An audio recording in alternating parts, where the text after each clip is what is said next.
J'ai lu des dizaines de livres sur la finance. Dans cette vidéo, je vais vous partager les 8 qui ont vraiment marqué ma vie d'investisseur. Je vous ai sélectionné des livres qui sont des véritables pépites, mais dont on parle relativement peu en France. Pour chaque livre, je vous donne un résumé des concepts qui m'ont le plus marqué, qui vous seront vraiment utiles pour gérer votre patrimoine. On va partir des classiques, des intemporels, puis on montera crescendo avec des ouvrages plus techniques. Et surtout, restez jusqu'à la fin de la vidéo. Je vous parlerai d'un livre qui, selon moi, réunit toutes les connaissances indispensables pour bien gérer votre argent et construire votre patrimoine. Ce livre, il me tient vraiment à cœur et je pense qu'il va beaucoup vous plaire. Bonjour, je suis Mounir, le créateur de Finari. Finari, c'est une chaîne YouTube mais aussi une application sur laquelle vous pouvez suivre et gérer votre patrimoine, votre budget et même investir. Dans cette vidéo, je vais vous partager les 8 livres qui m'ont le plus aidé dans ma vie d'investisseur. C'est parti. Avant de commencer, pensez à liker la vidéo et à vous abonner. Vous êtes encore 52% à regarder nos vidéos sans être abonné. On sort 2 vidéos par semaine et l'abonnement, c'est vraiment le meilleur moyen de nous soutenir. C'est facile, c'est gratuit et ça nous motive à continuer à produire encore plus de contenu.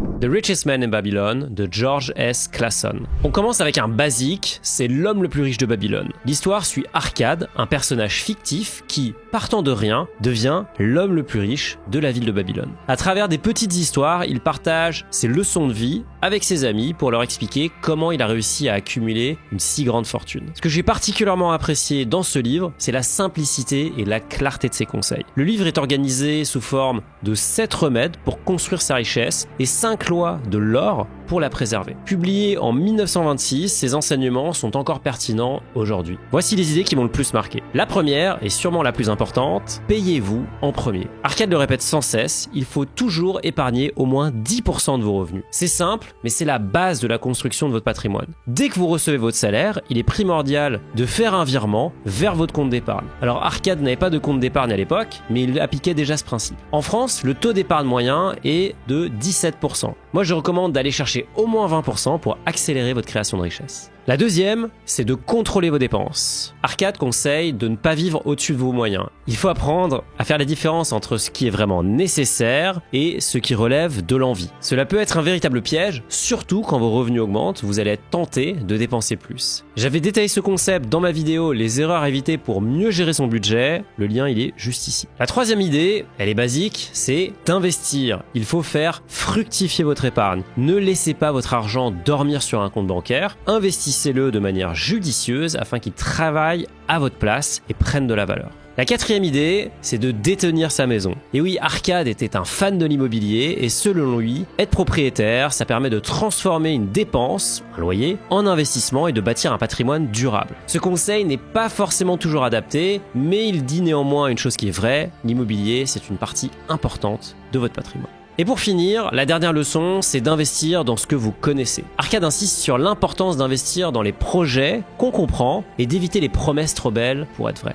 Ce livre reste un guide pratique intemporel et surtout très accessible. Peu importe nos revenus, on peut tous commencer à construire notre richesse avec ces règles de bon sens. The Intelligent Investor de Benjamin Graham. Ce livre, c'est une référence pour quiconque veut investir en bourse. Publié en 1949, il est surnommé la Bible de l'investissement long terme. L'investisseur légendaire Warren Buffett l'a lu dès ses 19 ans et le considère comme le meilleur ouvrage jamais écrit sur le sujet. L'idée centrale de ce livre, c'est l'investissement basé sur la valeur. L'auteur, Benjamin Graham, explique qu'il faut acheter des actions sous-évaluées par rapport à leur valeur réelle afin de minimiser les risques et maximiser le gain potentiel. Cette stratégie repose sur 2 principes essentiels, la patience et la discipline. Ce sont 2 qualités fondamentales afin de réussir en bourse. Graham utilise la métaphore de Monsieur Market, Monsieur Marché, pour expliquer les fluctuations du marché boursier. Il imagine le marché comme une personne qui vous propose chaque jour d'acheter ou de vendre des actions à certains prix. Ces prix peuvent parfois être irrationnels. Par exemple, un jour, Monsieur Market est très euphorique et propose un prix complètement délirant et beaucoup trop élevé. Le lendemain, Monsieur Market est déprimé et brade ses actions en vous proposant des prix beaucoup trop bas. L'idée derrière Monsieur Market, c'est de ne pas se laisser influencer par vos émotions et de rester concentré sur la valeur réelle de l'actif. Dans son livre, Graham partage 2 autres principes qui sont essentiels.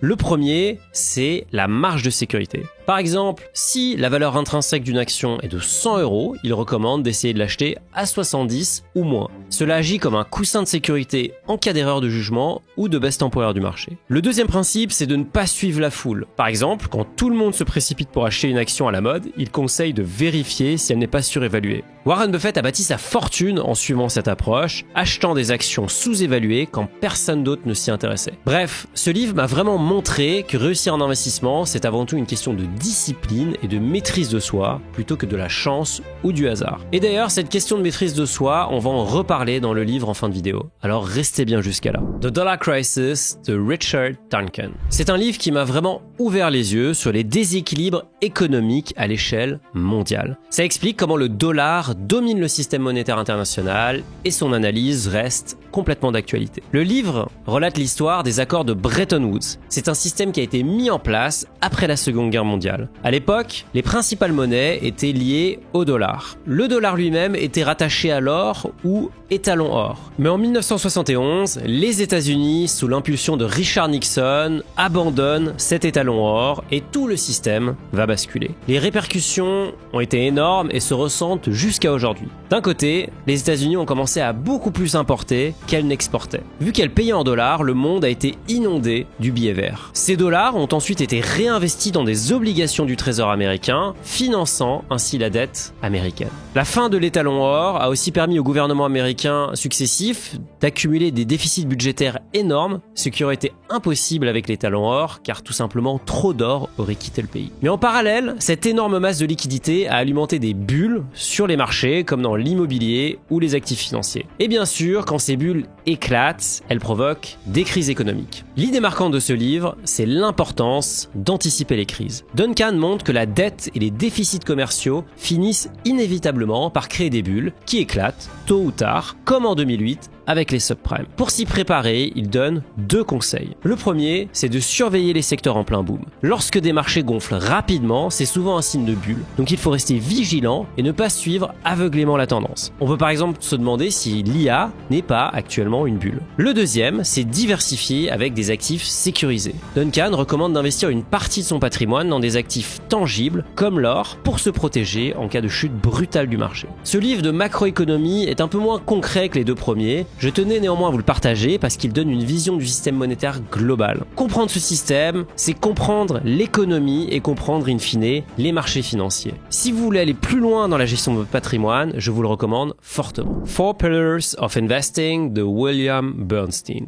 Ce livre, ça a été une révélation dans ma carrière d'investisseur. Je me souviens encore de la première fois où je l'ai découvert et à quel point il a changé ma façon de penser. C'est vraiment un guide pratique qui s'articule autour de 4 piliers fondamentaux. Le premier de ces piliers, c'est la théorie de l'investissement. Bernstein explique la relation entre le risque et le rendement. Il montre que les rendements plus élevés sont systématiquement associés à des risques plus grands. Et ce que j'ai trouvé puissant, c'est de comprendre à quel point, en diversifiant, on fait mécaniquement baisser son risque. Le deuxième pilier, c'est l'histoire des marchés. Bernstein explique que connaître l'histoire des marchés financiers est crucial. Les crises, les bulles, les cracks, tout ça fait partie du jeu. Tout ça a déjà existé. Savoir que ces périodes de volatilité vont arriver, ça permet de rester calme quand on est en plein dedans. Et surtout, ça permet d'éviter de prendre des décisions irrationnelles pendant les périodes de panique, comme le Covid-19. Le troisième pilier, c'est la psychologie de l'investisseur. Et là, Bernstein met vraiment l'accent sur les erreurs que l'on fait à cause de nos biais psychologiques. Que ce soit la peur ou la cupidité, nos émotions nous poussent souvent à agir à l'encontre de nos propres intérêts. J'ai vraiment appris à développer une discipline mentale afin de garder un cap clair et rester concentré sur mes objectifs à très long terme, peu importe les conditions de marché. Le quatrième pilier, c'est l'économie des marchés. Ce pilier, il est essentiel parce qu'il aide à comprendre comment les différentes classes d'actifs sont interconnectées et agissent entre elles. Les obligations, les actions, l'or, les cryptos, tous les actifs peuvent se mélanger au sein d'un portefeuille solide. Si je devais retenir qu'une seule chose de ce livre, c'est qu'il m'a vraiment aidé à me préparer aux crises. Comprendre ses propres biais, ça permet de rester calme, même lorsque tout fout le camp. Aujourd'hui, je sais que peu importe ce qui arrive sur les marchés, j'ai un plan, j'ai un cap et je n'en dévie pas. A Random Walk Down Wall Street de Burton Malkiel. Ce livre, c'est un classique et il a changé ma vision de l'investissement. En effet, il va à l'encontre de ce que nous apprennent tous les professeurs et tous les banquiers. Burton Malkiel défend une idée assez simple, mais puissante. Les marchés financiers sont tellement efficaces et efficients qu'il est impossible de les battre sur le long terme. Le grand concept du livre, c'est la théorie du hasard. En résumé,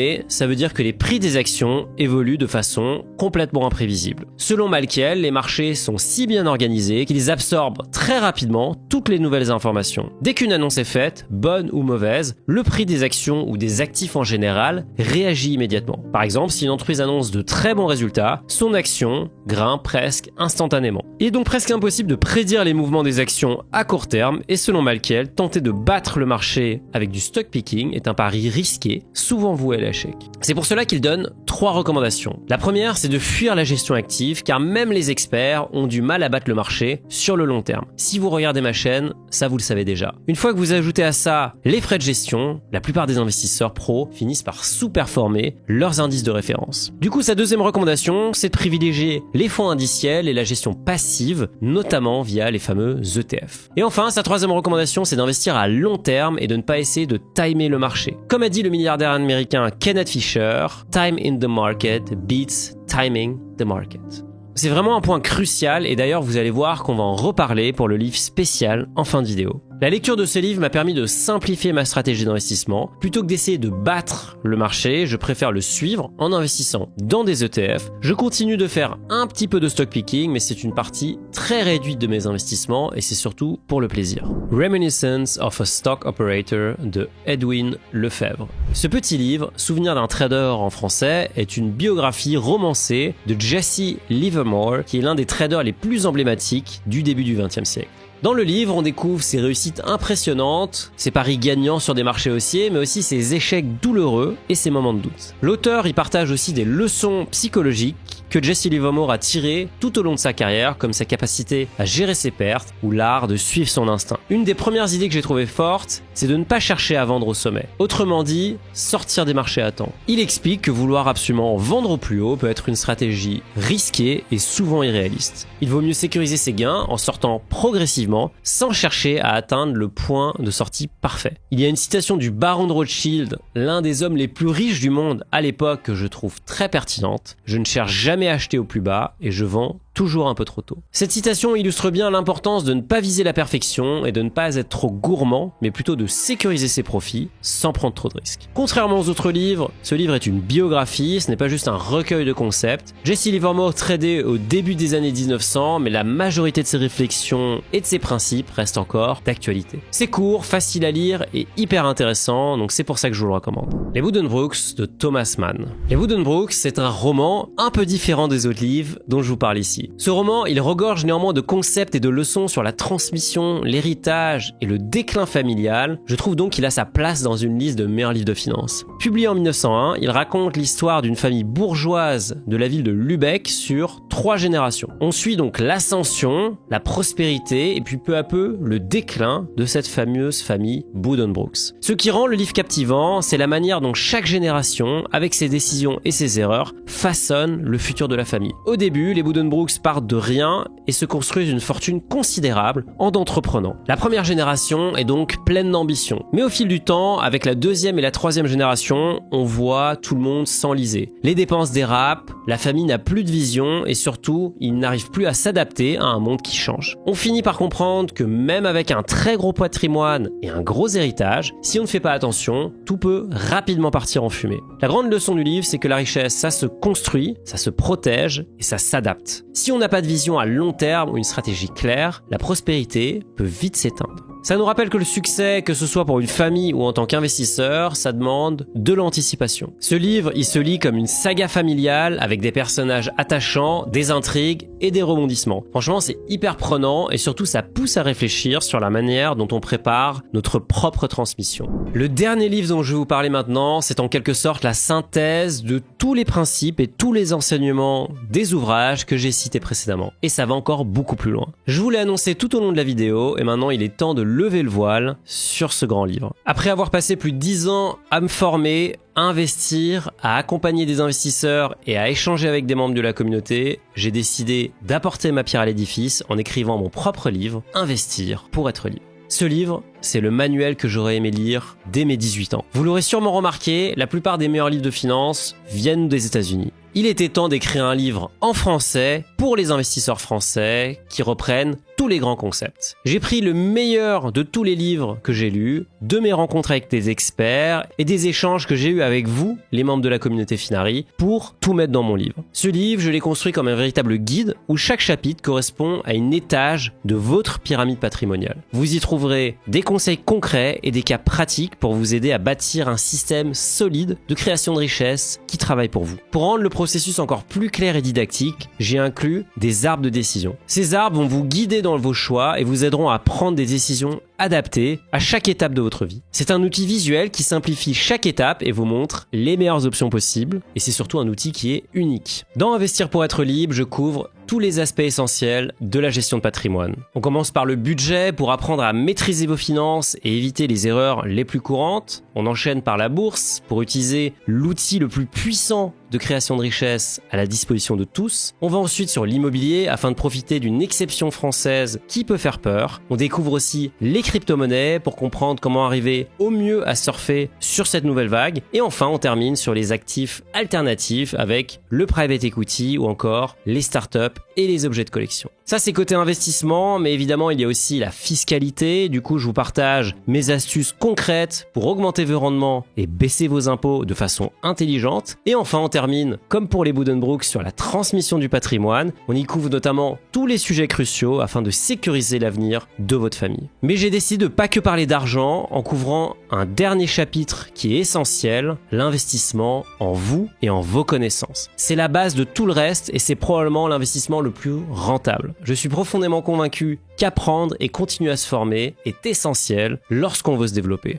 Du coup, je vous partage aussi la liste de mes livres préférés qui m'ont le plus aidé dans ma carrière et qui ne sont pas liés à l'investissement. Ça fait quelques semaines que je parle du livre sur mon Instagram et du coup, j'ai reçu pas mal de questions. Celle qui revient le plus souvent, c'est est-ce que ce livre est utile si je regarde déjà les vidéos YouTube de Finari? Alors la réponse est oui, évidemment. Dans ce livre, je vais beaucoup plus loin que ce que je peux couvrir dans les vidéos. Pour moi, c'est vraiment le compagnon idéal pour continuer à se former. En plus d'aller beaucoup plus dans le détail, on y retrouvera évidemment les arbres de décision et également des classes d'actifs que je n'ai jamais couvertes sur la chaîne, notamment parmi les actifs alternatifs. Une autre question qui revient beaucoup, c'est est-ce que je vais comprendre le livre si je débute ? Absolument, et c'est même pour vous que ce livre a été pensé si vous débutez. J'ai structuré chaque chapitre de manière à vous accompagner progressivement et à vous guider étape par étape dans la prise en main de votre patrimoine. Si vous avez d'autres questions concernant mon livre, posez-les-moi en commentaire et j'y répondrai avec grand plaisir. Et surtout, je voulais déjà tous vous remercier pour votre soutien incroyable. Dès l'ouverture des précommandes, le livre est directement passé numéro 1 des ventes de livres sur Amazon France et ça, c'est quand même dingue. C'est un honneur de voir que ce projet a trouvé un écho aussi fort et vos retours très nombreux et dithyrambiques m'ont beaucoup touché. Investir pour être libre sortira le 31 octobre 2024 aux éditions First. Il sera disponible en format papier sur Amazon, à la Fnac et dans toutes les grandes librairies de France et d'ailleurs aussi dans les librairies indépendantes. Il sera aussi disponible au format Kindle et l'audiobook sortira début 2025. Vous pouvez le précommander dès à présent, le lien est dans la description. Alors si la chaîne Finari vous a apporté de la valeur, si elle vous a permis de mieux gérer votre patrimoine, achetez le livre et soutenez-nous afin qu'on puisse aller encore plus loin dans notre démarche d'éducation financière. Dans cette vidéo, je vous ai partagé mes livres de référence pour mieux investir. Maintenant, ça m'intéresse de savoir quels sont vos livres de référence. Partagez-les-moi en commentaire afin que tout le monde puisse en profiter. Avant de vous laisser, je vous mets le lien vers une autre vidéo de la chaîne qui devrait beaucoup vous intéresser. Je vous souhaite des très bons investissements et je vous dis à très vite. Ciao.